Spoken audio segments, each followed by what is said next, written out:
Hello प्यारे छात्रों, आप सभी का हमारे चैनल पर बहुत बहुत स्वागत है। प्यारे छात्रों, आज हम लोग पढ़ने वाले हैं किसी त्रिभुज की माध्यिका अर्थात मीडियन ऑफ ए ट्रायंगल पढ़ेंगे। और इस मीडियन ऑफ ट्रायंगल में हम लोग देखेंगे कि क्या क्या कॉन्सेप्ट आएगा, क्या क्या फॉर्मूला हमें मिल सकता है।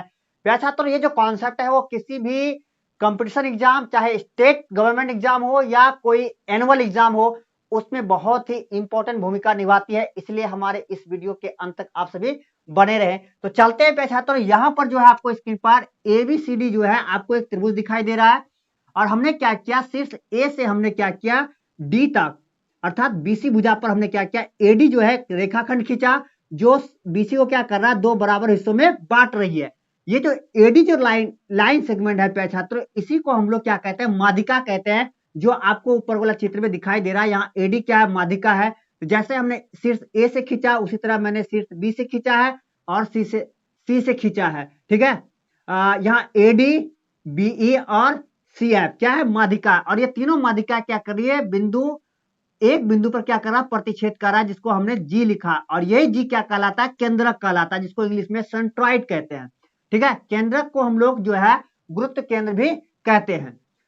और ये जो एडी जो लाइन है, इसको माध्यिका कहते हैं। यहाँ देखिए, एडी जो माध्यिका है वो दो पार्ट में बटा हुआ है, एक ए से जी और जी से डी। उसी प्रकार बीई भी बटा हुआ है, क्या, बी से जी और जीई। उसी तरह सी एफ बटा हुआ है, सी से जी और जी से एफ। तो यहाँ देखिए, ये जो पार्ट है किसका, ए जी और जी डी का, तो ये जो अनुपात होता है इन दोनों पार्ट्स का, वो होता है 2:1। समझे ये।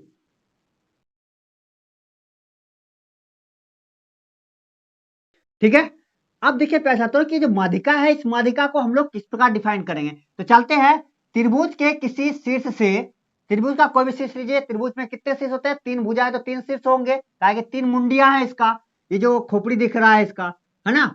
तो तीन शीर्ष है, तो किसी भी शीर्ष को शीर्ष ले लीजिए। ठीक है, वहां से क्या करना है, सम्मुख भुजा पर क्या करना है, आपको एक रेखाखंड खींचना है जो सम्मुख भुजा को क्या करे, जो सम्मुख भुजा को जो है प्यारे छात्रों, वह जो है समद्विभाजित करे। समद्विभाजित का मतलब होता है दो बराबर हिस्सों में बांटे। तो उस रेखाखंड को हम लोग कहते हैं माध्यिका। क्या कहते हैं, माध्यिका। यदि क्या करे, त्रिभुज के तीनों माध्यिकाओं को किसी बिंदु पर कटवा दे, मतलब काट दे तीनों माध्यिकाएं, तो उस बिंदु को हम लोग केंद्रक कहते हैं या गुरुत्व केंद्र कहते हैं, जिसको हम लोग जी से सूचित करते हैं। ठीक है, हमने क्या किया, त्रिभुज के तीनों शीर्षों को हमने x1 y1 x2 y2 और x3 y3 इसका कोऑर्डिनेट पॉइंट्स हमने मान लिया, निर्देशांक बिंदु मान लिया। ठीक है, यहां देखिए प्यारे छात्रों, हमने क्या किया, एक माध्यिका को लेकर हम लोग चलते हैं और हमें निकालना है इस जी का क्या वैल्यू, है ना, इसका निर्देशांक निकालना है। तो मैंने मान लिया कि जी का निर्देशांक क्या है, x, y है। इसको हमने मान लिया, किसका, इस जी का, मतलब केंद्र का निर्देशांक जो है x, y है। तो सबसे पहले देखिए यहाँ पर कि ये जो अनुपात है ए जी, इसको अगर मान लेते हैं, ये जो पार्ट है इसको हम m मान लेते हैं, इसको हम मान लेते हैं n। तो देखिए यहाँ पर m अनुपात n जो है आपका क्या आ जाता है, 2:1।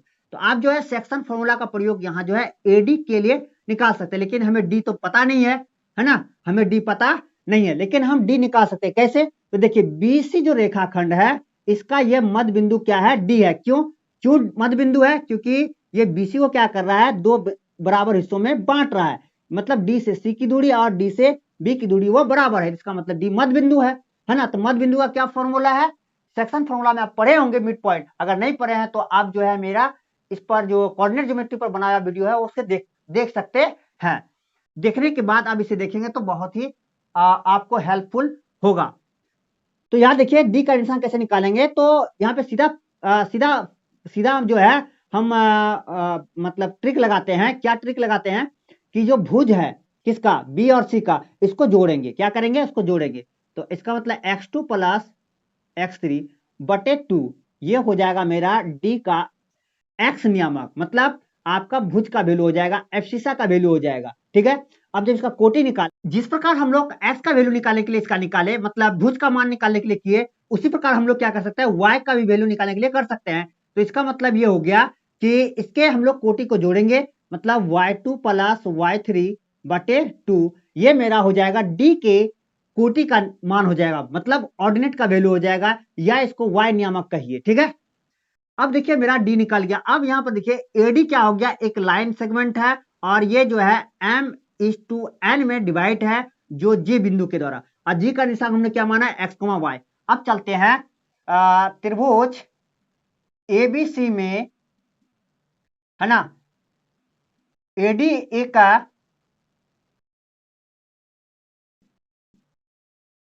माध्यिका है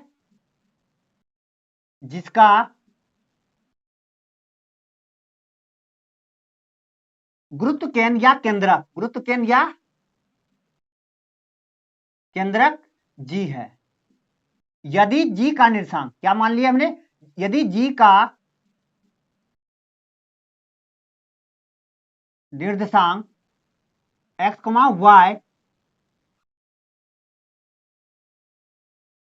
मान लिया जाए, मान लिया जाए तो डैश, तो यहां से देखिए प्यारे छात्रों x का वैल्यू कैसे निकलेगा, है ना। आप जो है यहां पर सेक्शन फॉर्मूला लगाइए, तो m का वैल्यू कितना है 2 है, n का वैल्यू कितना है 1 है, इसका मतलब m गुना हो जाएगा इसका भुज, ठीक है, m गुना हो जाएगा इसका भुज, किसका, डी बिंदु का।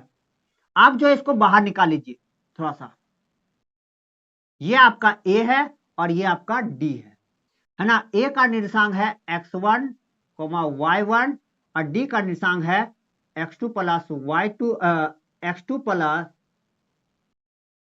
x3 बटे 2, y2 प्लस y3 बटे 2, ठीक है, ये है। और यहां पर एक सेक्शन पॉइंट है, वो आपका g है जिसको हम लोग x, y माने हैं, ठीक है। और ये है मेरा m, ये है n। अगर आप सेक्शन फॉर्मूला इसमें लगाएंगे तो देखेंगे m जो है इसके भुज से गुना होता है, मतलब दूसरे बिंदु के भुज से, तो यहाँ पे m का वैल्यू कितना है 2 है, कितना है 2, तो 2 गुना हो जाएगा आपका x2 प्लस x3 बटे 2 प्लस n गुना x1, तो n कितना है मेरा वहां पे 1 है। अगर यहां देखें m/n का मतलब हो गया m का वैल्यू 2 और n का वैल्यू 1, ठीक है, तो 1 गुना x1 तो हो जाएगा x1, ठीक। अब बटे हो जाएगा m प्लस n, अगर आप सेक्शन फॉर्मूला आपको याद हो तब, तो m का मान हो गया 2, 2 प्लस 1 क्या हो जाएगा 3 हो जाएगा, ठीक। हम क्या करते हैं इसी तरह कोटि का मान, किस कोटि मतलब y की वैल्यू, तो y की वैल्यू हम अलग निकालेंगे तथा तब हम लास्ट में जो है इसको पॉइंट के रूप में लिख देंगे, तो y भी आइए इसी प्रकार लिखेंगे हम लोग, क्या m गुना जो है दूसरे बिंदु का कोटि, तो इसका मतलब 2 गुना हो जाएगा y2 प्लस y3 बटे 2 प्लस n गुना पहले बिंदु का कोटि, तो इसका मतलब y1, तो n गुना y1, n का वैल्यू 1 है तो 1 गुना y1 हो जाएगा y1। अब बटे हो जाएगा m प्लस n, m का मान 2 n का मान 1, तो 2 प्लस 1, ठीक है। अब इसको आगे बढ़ाएंगे तो यहाँ पे हमको मिलेगा क्या, 2 2 कट जाएगा, तो ऊपर जो है x1 plus x2 plus x3 मिलेगा, x1 plus x2 plus x3 मिलेगा, अब बटे 2 1 3। सेम इसी प्रकार अगर देखें y को भी देखें तो यहाँ पर 2 2 कट जाएगा, तो y1 plus y2 plus y3 ये सभी प्लस में है, तो y1 plus y2 plus y3 बटे 3। तो अब आप क्या करते हैं जी का निशान लिखते हैं, अतः जी का जो निर्देशांक हो जाएगा वो हो जाएगा x, y, ठीक है, स्टैंड फॉर, है ना, स्टैंड फॉर हो जाएगा g of x1 plus x2 plus x3 बटे 3, y1 plus y2 plus y3 बटे 3। कहने का मतलब ये हो गया, अगर त्रिभुज क्या हो एबीसी हो, ABC हो और तीनों के निर्देशांक क्या हो x1 y1, x2 y2 और x3 y3, आपको चलना इधर से है थोड़ा सा, ठीक है, किधर एंटी क्लॉकवाइज चलना है। तो यहां देखिए कि इसकी माध्यिका क्या है एडी है, तो माध्यिका एडी का जो गुरुत्व केंद्र होता है, अर्थात किसी भी त्रिभुज का जो गुरुत्व केंद्र होगा, है ना, कहने का मतलब यहां देख लीजिए आप, सिंपल सी बात, ये एक त्रिभुज है और इसका शीर्ष जो है एबीसी है और इसका गुरुत्व केंद्र यहां पर होगा, ठीक है। तो इसका जो निर्देशांक है वो क्या है, इन तीनों के भुज का योग बटे 3, वो कोटि का वैल्यू हो जाएगा, और इन तीनों के जो कोटि है, उन कोटि का योग बटे 3 जो है वह जी के कोटि का मान हो जाएगा, जो आपको यहाँ नीचे दिखाई दे रहा है। ठीक है ना।